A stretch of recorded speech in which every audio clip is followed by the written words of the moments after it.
शादी के 2-3 सालों में ही पूजा का वजन काफ़ी बढ़ गया था और वह पहले से दुगनी मोटी दिखने लगी थी।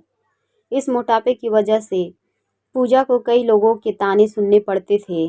पड़ोसी भी कहते, कितनी मोटी हो गई है, कैसी दिन पर दिन फैलती जा रही है, देखो जरा भी शर्म नहीं आती, पति बेचारा सूखा जा रहा है, यह देखो खा खा कर कैसे मोटी हो रही है। कुछ इस तरह की बातें अक्सर पूजा को सुनने को मिलती।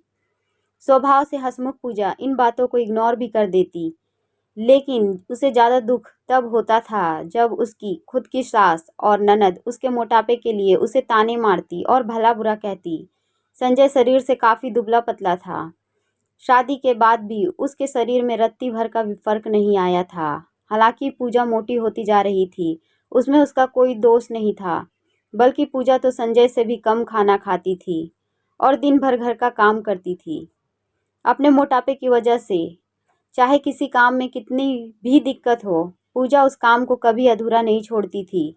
उसने घरेलू नुस्खे और कई तरह के उपाय करके अपना मोटापा कम करने की कोशिश की थी, लेकिन शायद उसके शरीर के हार्मोन्स ही थे जो उसे मोटा बनाए रखे थे।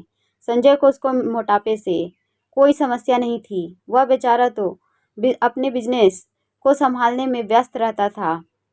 उसकी माँ और बहन हमेशा इस वजह से पूजा को कुछ न कुछ सुनाते रहते थे और पूजा काफ़ी रोया करती थी और उसका मन भी उदास हो जाता था। पूजा जब भी मौका मिलता अपने पति से इस बारे में बात करती थी और कहती थी कि अपनी माँ और बहन को समझाओ, मैं मोटी हूँ, इसमें मेरा क्या कसूर है, पूरी दुनिया मुझे कुछ भी कहे, मुझे फ़र्क नहीं पड़ता, लेकिन जब अपने ही मुझे भला बुरा कहते हैं तो मुझे काफ़ी दुख होता है। ऐसे दिन बीते चले गए। एक दिन पूजा की सास ताज़ी हवा लेने के लिए छत पर गई हुई थी, तब वापस लौटते समय उनका पैर फिसला और सीढ़ियों से वह गिर गईं। लेकिन उनके पैर में बड़ा फ्रैक्चर आया। उनको अब एक जगह से दूसरी जगह ले जाने में काफ़ी दिक्कत होने लगी। बिना किसी सहारे के वह ऐसा नहीं कर पा रही थी। जिस मोटी बहू को वह रोजाना ताना मारती थी, आज वही बहू उनका हर काम कर रही थी और उन्हें एक जगह से दूसरी जगह ले जा रही थी।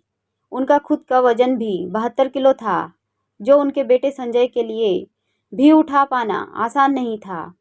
तब विचार आया कि अगर बहू शरीर से भरी पूरी नहीं होती तो आज उनका क्या होता। पूजा की सास को पूजा के लिए साथ किए हुए अपने बुरे बर्ताव के लिए पछतावा होने लगा।